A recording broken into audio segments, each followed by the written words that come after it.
1961년 3월 28일, 일본 미에현 나바라시의 쿠즈오 마을. 그날은 마을의 새 임원 선출 및 친목 도모를 위한 모임이 있던 날이었습니다.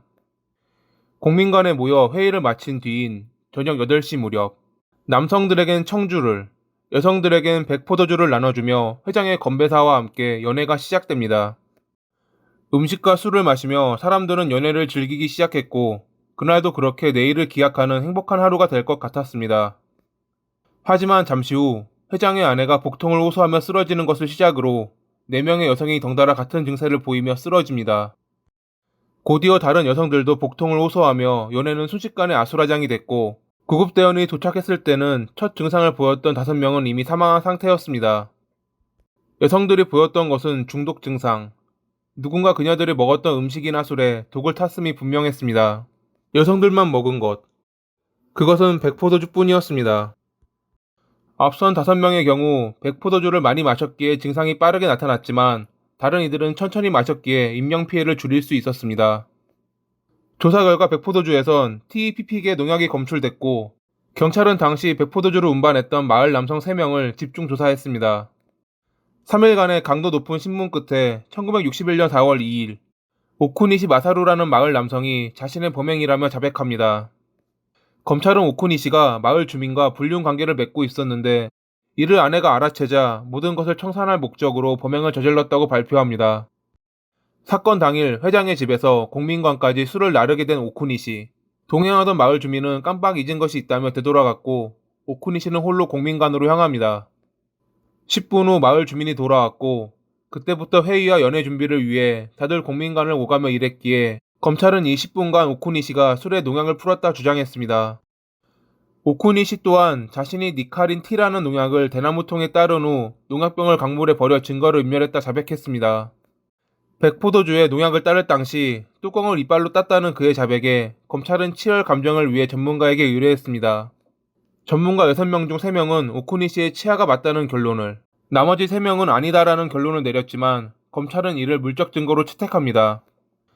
또 다른 물적 증거는 없었습니다. 오쿠니시의 자백과 검찰의 억지 물증만이 남아있는 사건이었죠. 이 상태에서 오쿠니시는 강압적 수사에 의해 자백을 강요당했다며 자백을 번복합니다. 오쿠니시가 했던 자백 중 강물에 떠내려가는 농약병을 보았다는 것과 대나무통을 품 안에 갖고 있었다는 내용이 그의 자백 번복에 힘을 실어 주었습니다. 농약병의 경우 그가 버렸다고 말했던 강물에 동일 종류의 병을 수십 차례 버려본 결과 모두 가라앉았던 점이 그가 떠내려갔다고 자백한 내용과 일치하지 않았고, 대나무통의 경우 옷으로 감싸고 있을 시 대나무 성분이 옷에 남아있어야 하는데 그가 입었던 옷에서는 대나무 성분이 검출되지 않았던 겁니다. 1961년 12월 23일, 지방재판소는 치열 감정의 증거가 불분명한 점, 오쿠니시를 비롯해 마을 주민들의 진술이 지속적으로 반복되는 점을 바탕으로 무죄를 선고합니다. 하지만 1969년 9월 10일, 고등재판소는 원심 판결을 뒤집고 오쿠니시에게 사형을 선고했습니다.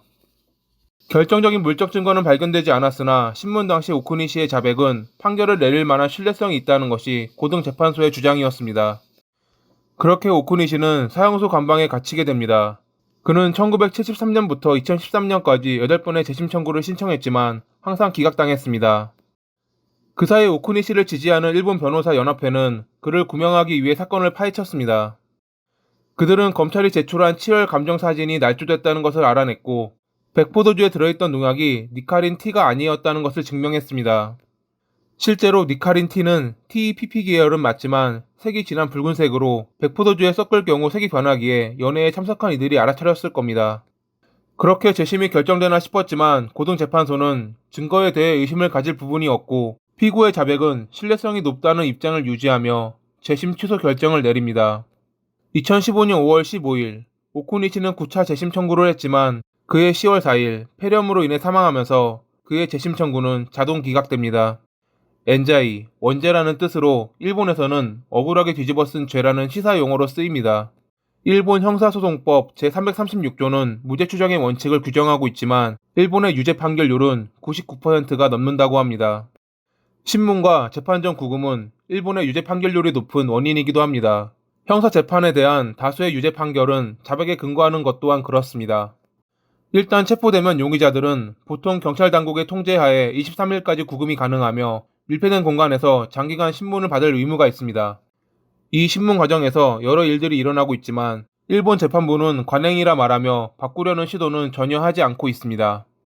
일본 법원은 일반적으로 검찰이 제시한 증거를 무조건적으로 믿는 경향이 강하며 피고의 자백에 지나치게 의존하는 방식은 지금까지도 바뀌지 않고 있습니다. 오쿠니 씨는 자신이 무죄라는 것을 끝내 인정받지 못하고 세상을 떠났지만 유가족들과 일본 변호사 연합회는 이를 증명하기 위해 끝까지 싸우겠다는 의사를 밝혔습니다. 단 한 명의 억울한 피해자가 만들어지지 않기를 바라며 오늘도 봐주셔서 감사합니다.